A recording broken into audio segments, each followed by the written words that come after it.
three, and then obviously my other one.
You guys want to raise your hand? We're going to start with JP Shadrick himself.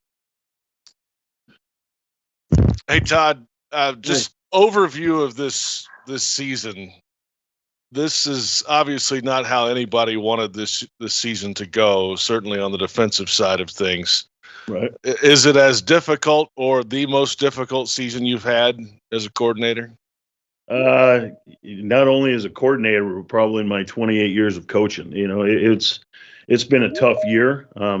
Obviously, we do really appreciate, obviously the players and that kind of stuff. It just didn't turn out the way we wanted it. I think they're extremely hardworking group, and I think we got a good coaching staff. But it just didn't turn out the way we wanted it this year, and it's been frustrating.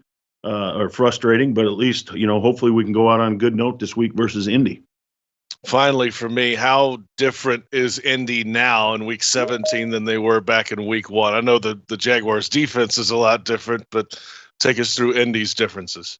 A lot of it is their passing game has changed a little bit. I think as the season went on, some different personnel groupings that you've seen more of earlier in the year, you're not seeing as much of now. But for the most part, obviously they're still run first offense, and they try to play action you. So that part is very similar, but you're not seeing as much of some things as you do with other things now. Thank you, Todd. Bet, JP. Thanks, JP. All right, let's go to Gary and then John Reed. Hey, Todd, Hey, Gary. I guess the unfortunate thing is that a lot of things worked on defense against them on September 13th, especially in the secondary. But you're not going to have CJ, you're not going to have DJ, who played very well in that game. And that fourth down stop, Avery had a hand in that, and he's not playing. So, but looking back on that, what worked, and even though you might have some different people in there, could the same game plan still work?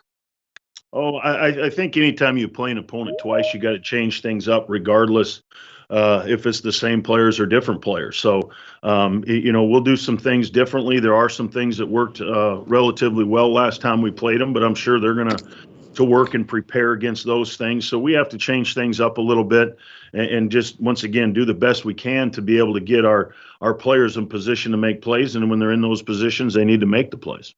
And the one thing that happened with the secondary of that game, it just you got a couple of picks and everything, but you got your hands on a lot of balls. There were a lot of pass breakups and the 2 interceptions and everything. So regardless of what the game plan is, that's always a plus for defenses to make sure and be disruptive like that, like you guys were. Yeah, and that's one of the things we've been talking with our group this week about is. We need to get up and we need to be physical at the line of scrimmage. We have not done that the last couple of weeks. And, that's something that we got to emphasize when we go out at practice today as a coaching staff. And the players obviously have to put a lot of emphasis of getting their hands on them at the line of scrimmage and trying to disrupt the timing. We all know what Phillip Rivers can do. So we have to be able to disrupt the timing of their passing game. Thank you, Coach. You bet. Thanks, Gary. All right, John, why don't you go ahead and then D-Rock. No problem. Hey, Coach, would you say two of the biggest issues you had this year was too much turnover and too much youth? I'm not going to sit here and make excuses for anything. Our season went as it went. I like the players that we have. Um, but at the same time, we were young, but there's other young teams in the NFL. To me, I didn't do enough, do a better, I didn't do a good enough job, as guess what I'm trying to say, to put these guys in position, regardless who's on our roster and how old they are. I needed to do a better job, and I didn't get it done. No problem. Thank you, man. Yep. Thanks. Let's go over to D-Rock and then Mark Long. Hey, Todd, when you go through a season like this, both in terms of wins and losses and what you dealt with personnel-wise and injuries and stuff on defense, what do you take away from this? Do you look for a positive at the end of the year to sit there and say, well, we got through this season in COVID, or what do you take away from a season like this? Well, I think, we changed a lot of stuff within our system this season, did some different things and that kind of stuff. I know I'm going to take that moving forward of what we can do and add and take away from our package. I think that's important. I know for sure I'm going to take away the relationships that we built with our team, our coaching staff, and that kind of stuff. It was a tough year, not just because of COVID, but obviously the wins and losses. And we have a really tight group, and that's something that I will always remember about this season and take with me when we're get done.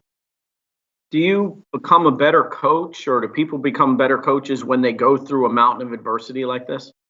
Something I think you do, as long as you put your head down and keep working, and not make excuses. You're constantly trying to find ways to win, ways to put your players in position.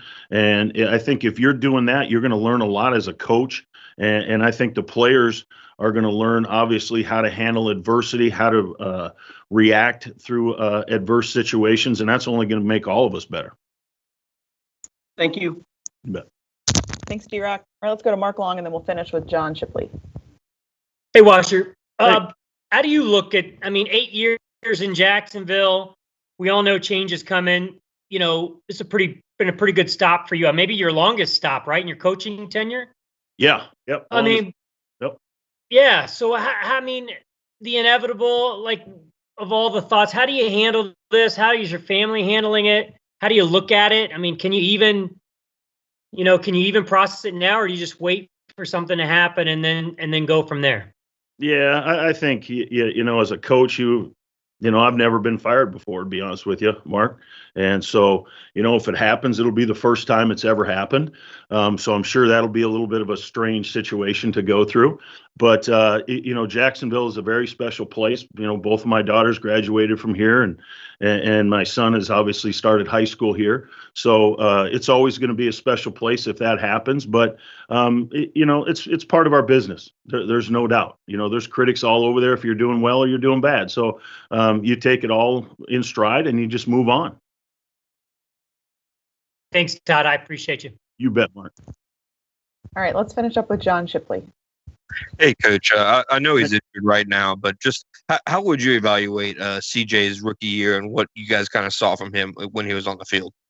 Obviously, we've seen a tremendous athlete. Everything that we prepared for in the draft, the physical side, the ability to run, play in our system, is exactly what we thought we were getting. You know what I mean? And you can see his playmaking ability when he was on the field, athletically, learned our system extremely well. Obviously, the injuries and that kind of stuff set him back a little bit this year, but he's got a bright future, I think, with the Jags. Thanks, Coach. I appreciate everything. You bet. Thanks, John. Thanks, Coach. Appreciate your All right. time. Happy You New bet. Year. Happy New Year, man. Appreciate it, Thanks, fellas. Washer.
started with J.P. Shadrick. Hey Jay, how about it sounds like James Robinson's not a no-go again this week. Just take us through your perspective of his season and what he accomplished this year as an undrafted rookie running back. That's amazing, really. You go back and look at where he came from and the opportunities he had in training camp were few and far between. And then when he did get them, to take advantage of them like he did, and then be thrust into the starting role week one, and to accomplish the things that he did is just, it's unbelievable, really. It's a hell of a feat for him. I'm happy for him, proud of him. I know he's got a great career ahead of him. Been a pleasure coaching him, that's for sure. And then this week, Dare last week stepped out and played pretty well in his place. You expect more of the same this week from him?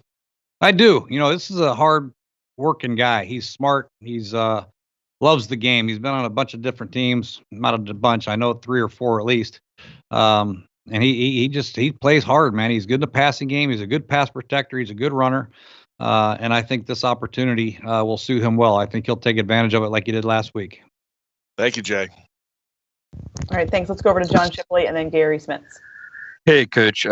Obviously, last week wasn't the result you guys wanted, but how was it to see Laviska and Mike connect on that deep shot in the fourth quarter? I know Laviska hasn't had a ton of deep completions like that this year.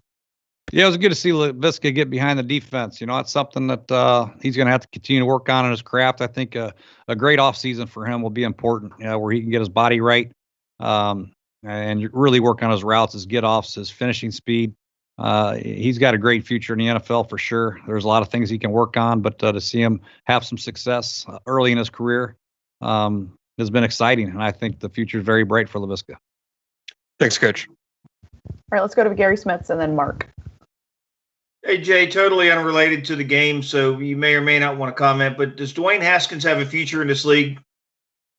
Well, yeah. I mean, he's a good quarterback. You know, he's first-round draft pick, and unfortunately hasn't worked out the way anybody really thought, including myself. You know, I never thought he'd be released this early in his career. But, you know, he's got 1 of 2 ways to go. He can either learn from this and rebound and take advantage of the next opportunity and work his tail off, or not. So, but I fully anticipate that he'll have some really good people around him talking to him, and the next opportunity he gets, I'm sure he'll be ready to go. Would you be okay with coaching him somewhere at some time in the future, wherever you land? I mean, the big quarterbacks that can rip it are hard to find. You know, I think there's a lot of things he needs to work on, obviously, as all young quarterbacks do. I mean, we're looking at the youth of quarterbacks that we have with, Gardner and Jake. You know, they have a lot of talent, but, you know, they have to continue to work at their craft. And that's the same thing with all young quarterbacks. And he continues to work in the offseason and work on his mental and physical approach to the game diligently, like pro quarterbacks are supposed to do, then sure, he could do it. Okay, thanks. Thanks, Gary. Let's go over to Mark. I'm going to throw another weird one at you, but I think you signed a 2-year deal, so you got another year left. Would you welcome the opportunity to stay here in Jacksonville? And obviously, we know where this thing's headed with, or we think where it's headed with Trevor Lawrence. Would you welcome the opportunity to stay here and work with a talent like that? I like Jacksonville. That's my first time being here, and actually bought a place here, so I love the area. And obviously this is a 1 game at a time approach and 1 season at a time approach for all coaches. We understand if you don't win, especially if you go 1-14 or 2-14 or 1-15, odds aren't in your favor that you're going to stick around very long. But staff has worked extremely hard. Coach Marone's done a great job with what he's had to work with and everything.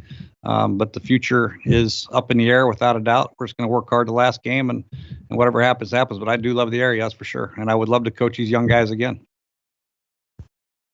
Thanks, Mark. All right, let's go to John Reed. How you doing, Coach? Could you just talk a little bit about where you see Gardner Minshew's future? I mean, what are things you think he have to work on to become a better quarterback in this league? Again, the demands of being a professional quarterback in the NFL are very high. And he was young. He didn't get a lot of reps last year in training camp. He ended up playing a lot and doing some good things. And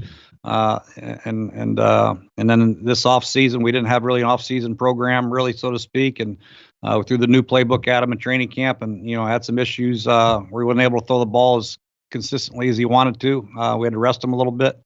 and didn't have success. The offense in general hasn't had the success. So we tried different people, and then he hurt his thumb. So as young quarterbacks go in this league, one, you have to continue to work on your craft, physicality, your physical craft, and your mental craft. And he's got to continue to work and buy into the fact this is a grind. The quarterback position is like no other in pro sports. This is a nonstop 365 days a year job that you have to work on your craft, your feet, your arm, your throwing angles, you're studying defenses, blitzes, fronts, coverages.